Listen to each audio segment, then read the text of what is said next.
Assalamualaikum warahmatullahi wabarakatuh. Bagaimana kabarnya kalian hari ini? Alhamdulillah, hari ini kita akan belajar tentang zat aditif dan zat adiktif. Sebelum menginjak ke materi, kita harus mengetahui kompetensi dasar. Kompetensi dasar pada zat aditif dan zat adiktif pada 3.6, yaitu menjelaskan berbagai zat aditif dalam makanan dan minuman, zat adiktif serta dampaknya terhadap kesehatan.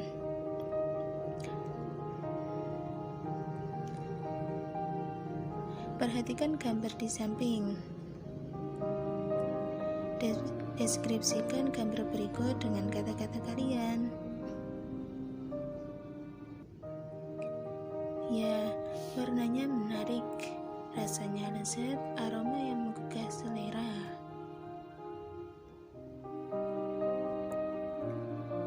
Zat aditif merupakan bahan yang ditambahkan dengan sengaja ke dalam makanan atau minuman dalam jumlah kecil saat pembuatan makanan. Penggunaan zat aditif akan meningkatkan cita rasa, penampilan, tekstur, aroma, dan daya simpan panjang. Zat aditif dibagi menjadi 7. Yang pertama pewarna, selanjutnya pemanis, pengawet, penyedap, pengemulsi, pengental, dan yang terakhir pemberi aroma. Pewarna. Penggunaan pewarna untuk memberikan warna yang menarik. Pewarna dibagi menjadi 2, pewarna alami dan pewarna buatan. Pewarna alami diperoleh dari alam, misalnya dari tumbuhan dan hewan. Keunggulannya penggunaan bahan alami itu lebih sehat dan tidak menyebabkan efek samping apabila dikonsumsi dibandingkan pewarna buatan. Kelemahannya cenderung memberikan rasa dan aroma yang khas yang tidak diinginkan. Warnanya mudah rusak karena pemanasan, warnanya kurang kuat atau pucat, jenisnya juga terbatas. Contohnya warna kuning dapat menggunakan dengan kunyit. Selanjutnya pewarna buatan, seperti pada gambar di samping. Pewarna buatan diperoleh melalui proses reaksi atau sintesis kimia menggunakan bahan yang berasal dari zat kimia sintesis.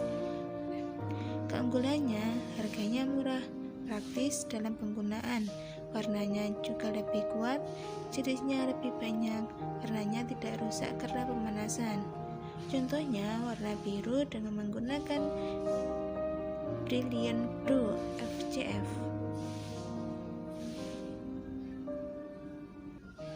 Selanjutnya pemanis. Pemanis digunakan untuk menyebabkan rasa manis pada makanan atau minuman. Pemanis ada 2, pemanis alami dan pemanis buatan. Pemanis alami contohnya pada gula pasir atau gula merah. Pemanis buatan contohnya pada aspartam atau sakarin atau siklamat. Selanjutnya pengawet. Pengawet digunakan untuk menghambat kerusakan makanan atau minuman. Pengawet contohnya pada benzoat. Benzoat digunakan untuk mengawetkan makanan dan minuman ringan, kecap, dan saus. Sodium propionat digunakan untuk mengawetkan roti dan keju olahan. Cara lain untuk mengawetkan makanan dengan cara pengasinan atau pemanisan. Selanjutnya penyedap. Penyedap dapat digunakan untuk meningkatkan cita rasa makanan. Penyedap ada 2, penyedap alami dan penyedap buatan. Penyedap alami dapat menggunakan garam, bawang putih, bawang merah, cengkeh, pala, merica, kunyit, ketumbar, sereh, kayu manis, cabai, atau laos. Penyedap buatan seperti vaksin yang mengandung senyawa monosodium glutamat atau dapat disingkat dengan MSG atau mononatrium glutamat atau MN benci. Pemberi aroma. Pemberi aroma digunakan zat yang memberikan aroma tertentu pada makanan atau minuman. Pemberi aroma dapat dibagi menjadi dua, bahan alami atau sintesis atau esen. Bahan alami seperti contoh pada ekstrak buah nanas, ekstrak buah anggur, minyak atsiri, atau vanili. Sedangkan sintesis atau esen, amil kaproat atau dengan aroma apel, amil asetat dengan aroma pisang ambon, etil butirat dengan aroma nanas, vanilin dengan aroma vanili, dan metil antranilat dengan aroma buah anggur. Sudutnya pengental digunakan untuk menstabilkan, memekatkan, atau mengentalkan makanan yang dicampurkan dengan air sehingga membentuk kekentalan tertentu. Contohnya pada gelatin, gum, atau agar-agar. Kemudian pengemulsi dapat digunakan penyebaran atau dispersi lemak dalam air dan sebaliknya. Contohnya pada lecitin, terkandung dalam kuning telur maupun kedelai. Lecitin banyak digunakan dalam pembuatan mayones dan mentega. Apabila tidak ditambahkan zat pengemulsi, lemak dan air pada mayones dan mentega akan terpisah.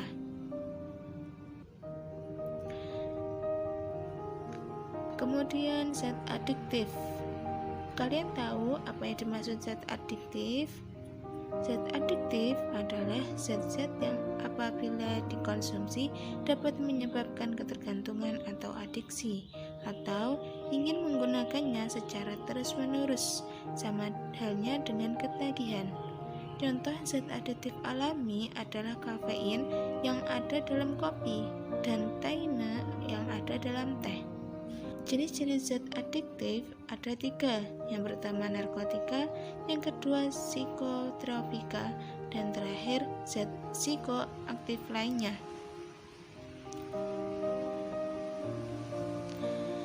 Yang pertama, narkotika.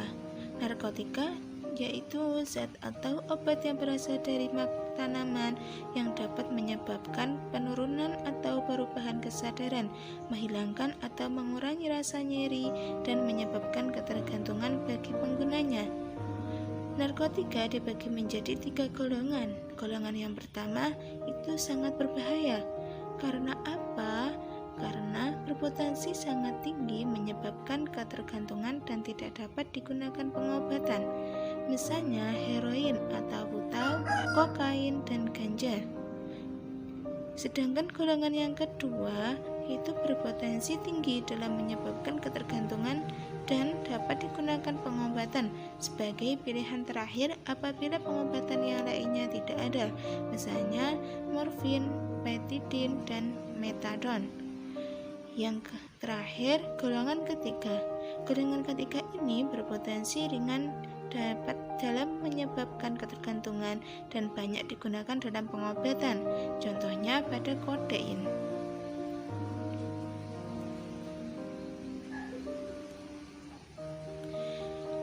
Kemudian psikotropika.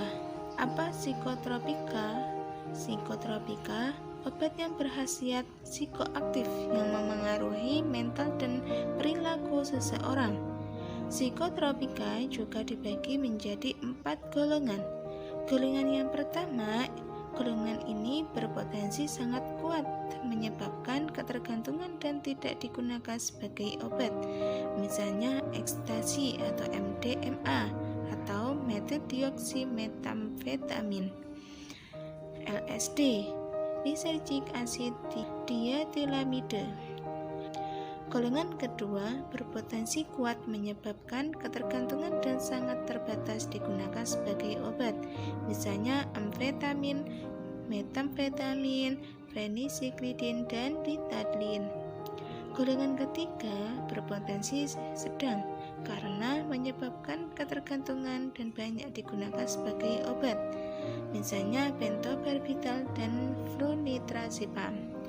Golongan yang terakhir yaitu berpotensi ringan dalam menyebabkan ketergantungan dan sangat luas digunakan sebagai obat, misalnya diazepam, clobazam, dan fenobarbital. Zat psikoaktif lainnya. Zat psikoaktif lainnya ada 3: alkohol, nikotin, dan kafein. Alkohol, jenis alkohol yang umumnya digunakan yaitu etanol dan metanol atau dapat disebut dengan spiritus. Yang kedua yaitu nikotin.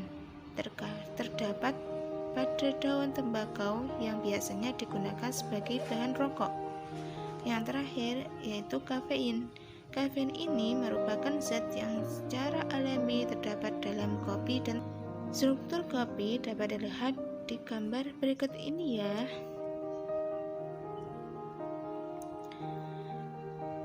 Dampak penggunaan zat adiktif bagi kesehatan. Dampak penggunaan narkotika. Penggunaan heroin, morfin, opium, dan kodein dalam jangka pendek yaitu menghilangkan rasa nyeri, tegangan berkurang, dan rasa aman, serta diikuti perasaan seperti mimpi dan mengantuk. Pada jangka panjang menyebabkan ketergantungan, meninggal karena overdosis, menyebabkan sembelit, gangguan siklus menstruasi, dan impoten. Penggunaan ganja pada jangka pendek akan menimbulkan rasa cemas dan gembira menjadi satu, banyak berbicara, tertawa terbahak-bahak, halusinasi, berubahnya perasaan waktu. Jangka panjangnya, daya pikir berkurang, motivasi belajar turun drastis, perhatian lingkungan sekitar berkurang, radang paru-paru dan tahan tubuh menurun.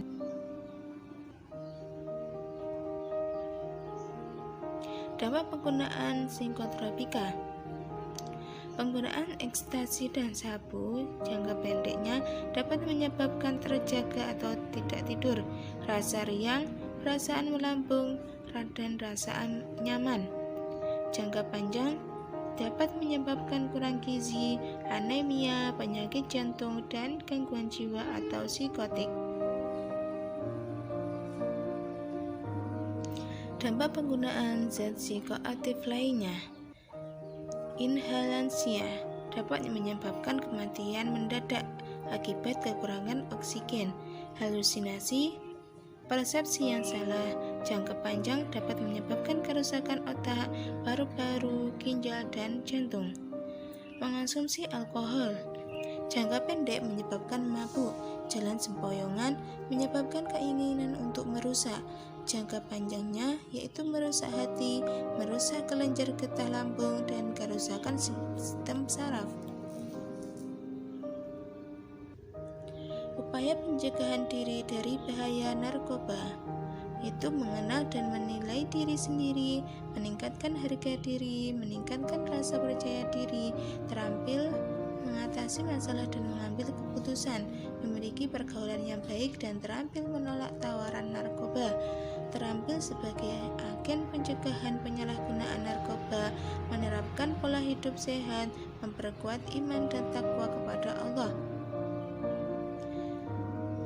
melakukan kegiatan yang positif, serta membangun komunikasi dan hubungan yang baik dengan teman dan keluarga.